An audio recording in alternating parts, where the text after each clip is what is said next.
Assalamualaikum warahmatullahi wabarakatuh. Nama saya Bardi Naufal. Di sini saya akan sedikit menjelaskan mengenai bab mubtada dan khobar. Sebelumnya perlu kita ketahui bahwa mubtada dan khobar ini nama lainnya adalah jumlah ismiyah. Jumlah yang terdiri atau susunan kalimat yang terdiri dari mubtada dan khobar. Selain jumlah ismiyah, ada juga jumlah yang lain yaitu jumlah fi'liyah. Jumlah fi'liyah seperti yang sebelumnya kita ketahui adalah jumlah yang terdiri dari susunan fi'il dan fa'il yang permulaannya adalah diawali dengan fi'il, kata kerja, kemudian fa'il, orang yang mengerjakannya. Nah, sedangkan ini mubtada dan khobarnya adalah jumlah ismiyah ini adalah susunan dari mubtada dan khobar, yaitu yang pertama adalah mubtada sebagai isim dan khobarnya juga adalah berupa isim. Kemudian kita masuk ke takrif mubtada. Mubtada adalah isim, berarti kalimat isim yang dibaca rofa, i'rabnya rofa, yang terletak di permulaan kalimat. Nah, jadi mubtada adalah kalimat isim, i'rabnya tandanya rofa, i'rabnya adalah rofa yang terletak di permulaan kalimat. Kemudian khobar adalah isim juga kalimat isim yang dibaca rofa, i'rabnya rofa, yang menyempurnakan mubtada di fungsi atau tugasnya. Khobar ini adalah memberikan keterangan sebagai penyempurna mubtada, menjadi pelengkap untuk mubtada, seperti itu. Contohnya Zaidun alimun. Di sini saya ambil contoh Zaidun alimun.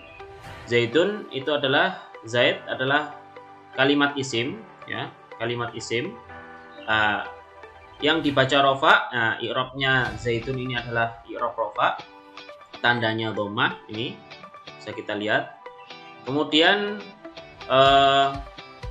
dia terletak di permulaan kalimat. Nah, ini permulaan kalimat Zaidun alimun, Zaidun terletak di awal kalimat seperti ini, awal susunan kalimat.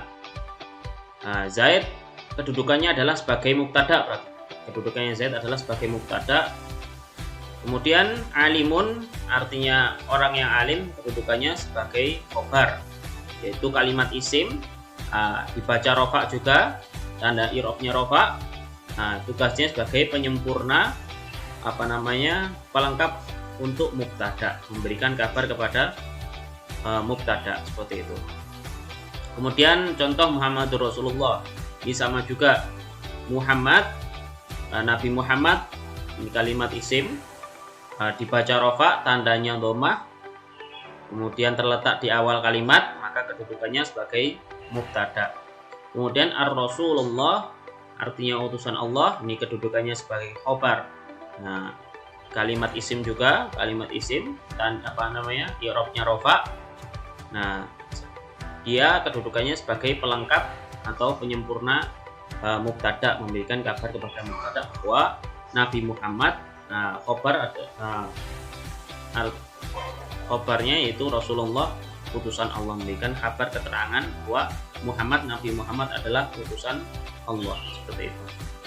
Nah, sini khobarnya di sini jenisnya adalah khobar ghairu mufrad. Nanti akan kita bahas nanti khobar ghairu mufrad. Kemudian amrun sama juga, sama contoh atasnya. Amrun kalimat isim, baca rofa, i'rabnya rofa, ini tandanya dhammah. Kemudian khobarnya itu tilmidun, kalimat isim, sebagai pelengkap keterangan daripada mubtada, yaitu amrun. Amr sebagai mubtada, ialah murid, seorang murid, kedudukannya sebagai khobar, seperti itu. Oke, lanjut. Kesimpulannya dari keterangan yang tadi yang bisa kita simpulkan, yaitu setiap kalimat yang dibaca rofa, setiap kalimat isim tentunya, setiap kalimat yang dibaca rofa, kalimat isim yang dibaca rofa yang berada di awal kalimat, di awal permulaan kalimat adalah sebagai mubtada, seperti itu. Kemudian setiap kalimat yang dibaca rofa yang berada setelah mubtada adalah khobar, karena setiap ada mubtada mesti ada khobarnya. Fungsi khobar adalah untuk melengkapi mubtada.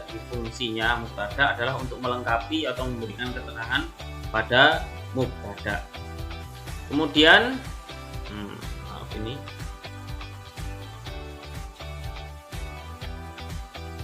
Kemudian pembagian mubtada. Mubtada dibagi menjadi dua, yaitu yang pertama isim dohir, yang kedua adalah isim domir.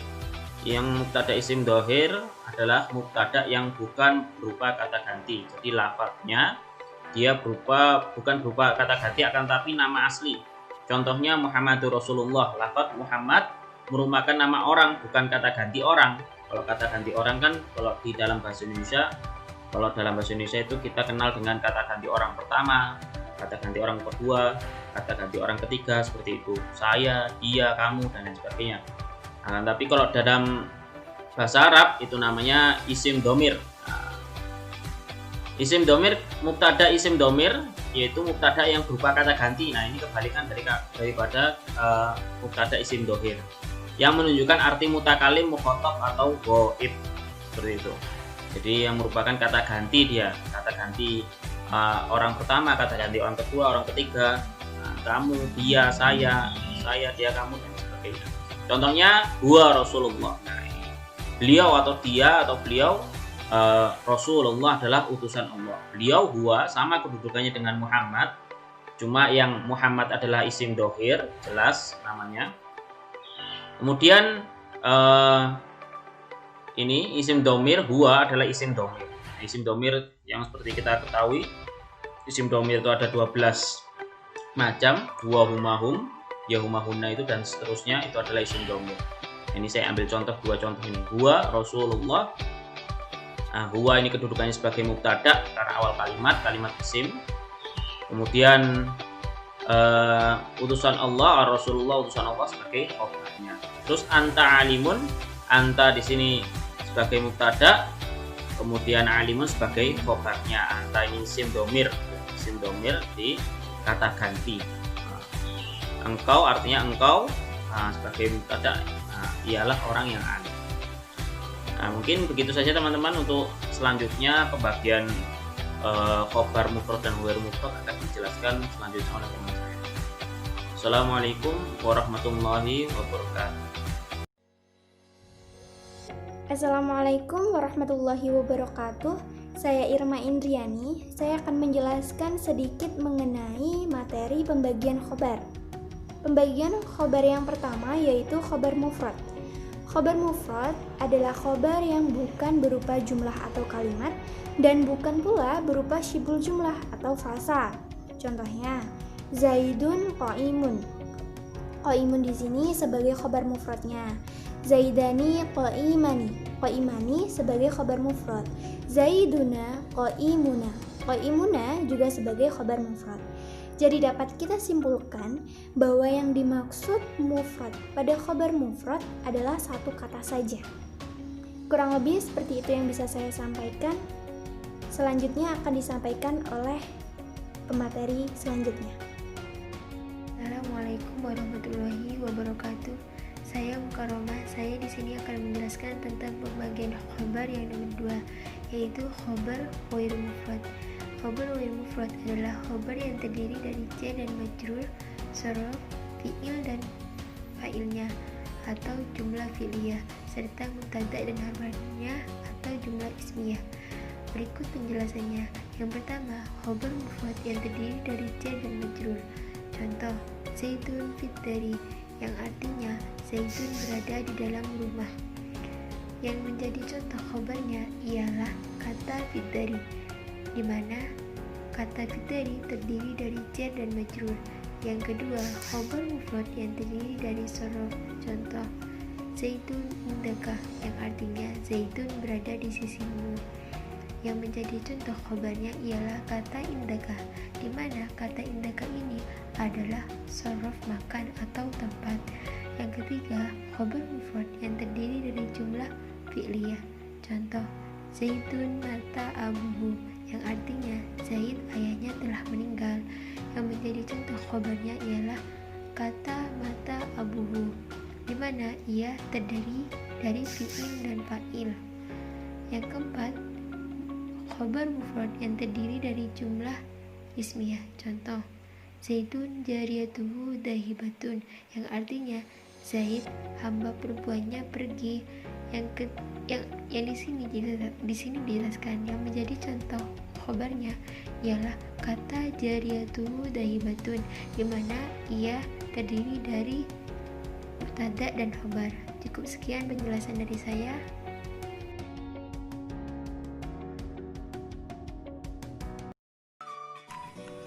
Bismillahirrahmanirrahim. Assalamualaikum warahmatullahi wabarakatuh. Saya Muhammad Wiranto akan menjelaskan sedikit pengertian tentang nakiroh dan ma'rifat. Yang pertama, isim nakiroh ialah isim yang masih umum atau global.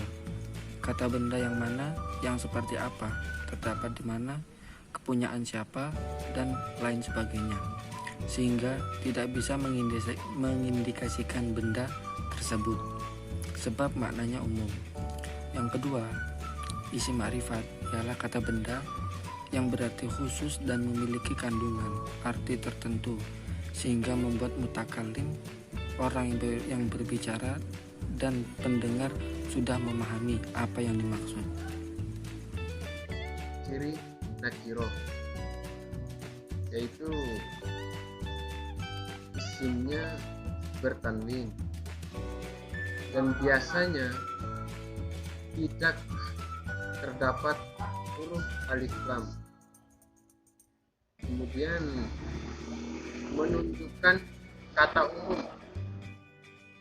bukan nama orang tertentu.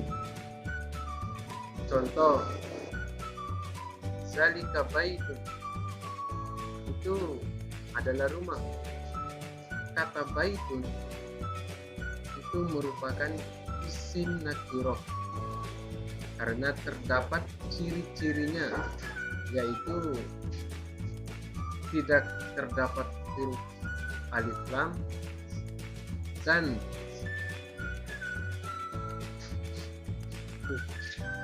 terdapat tanwin sehingga menunjukkan kata umum. Selanjutnya yaitu ciri-ciri ma'rifah. Yang pertama yaitu dibumbuhi dengan huruf alif lam di awalannya. Contohnya, al-waladu silahun, yang artinya anak itu adalah anak soleh. Kata al-waladu termasuk isim ma'rifah karena terdapat huruf alif lam di awalannya. Dan ciri yang kedua yaitu jika dalam suasana idhofah ialah dua isim yang digabung menjadi satu sehingga menimbulkan makna yang baru. Isim pertama menjadi mudhof dan isim yang kedua menjadi mudhof ilaih. Contoh kata kitabu Zaidin yang artinya kitab milik Zaid.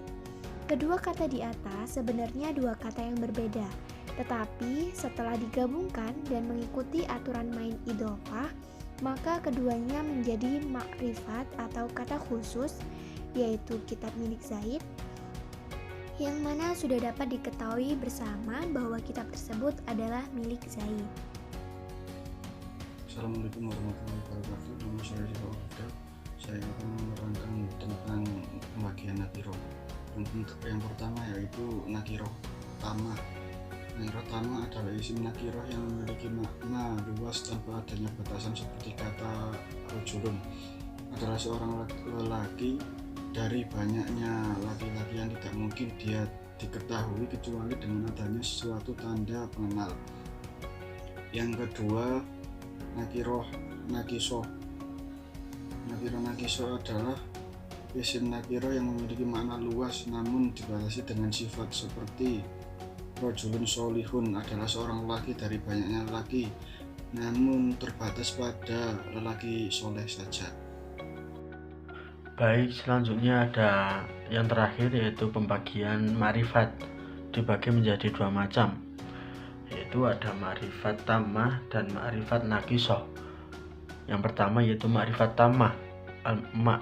Ma'rifatu tamah wahiyallati tasaqola binafsiha fi dalalatal kalimati alama ini kadomir al-mutakalim waka ilmun, adalah isim makrifat yang memiliki makna menentu secara independen seperti isim alam, Khalid, Zaid, dan dhamir mutakalim. Yang kedua ada ma'rifat naqisoh. Ma'rifatun naqisoh wahiyal lati tahtaja fi ad'a talaka dalalata al kalimati ila syai'un ma'ha kasim al mausul isim mausul fa innahu yahtajil sholata daimah adalah isim ma'rifat yang tidak memiliki makna menentu secara independen, namun membutuhkan sesuatu yang lain, seperti isim mausul yang membutuhkan sila mausul dan isim ma'rifat yang dimasuki alif lam. Contoh i'rabnya qara'tul majalah. Qara'tu fi'il wa fa'il, majalah maf'ul bi mansab wa 'alamatu fatahati li'annahu ismun mufrad wa huwa ismun ma'rifat ma'ruf bi alif lam. Baik, mungkin itu saja yang dapat kami sampaikan, sedikit materi dan penjelasan dari kelompok kami, yaitu kelompok mubtada, khobar, ma'rifat, dan nakiroh. Mungkin sebelumnya saya pribadi memohon maaf jika ada kesalahan kata ataupun yang lain-lain, karena semata-mata kesalahan itu datangnya dari saya sendiri, dan saya mewakili kelompok. Apabila ada kesalahan kata ataupun materi dalam penjelasan, saya mengucapkan memohon maaf yang sebesar-besarnya. Terima kasih atas perhatiannya. Mohon maaf atas segala kekurangannya. Wallahul muwaffiq ila aqwamit thoriq. Wassalamualaikum warahmatullahi wabarakatuh.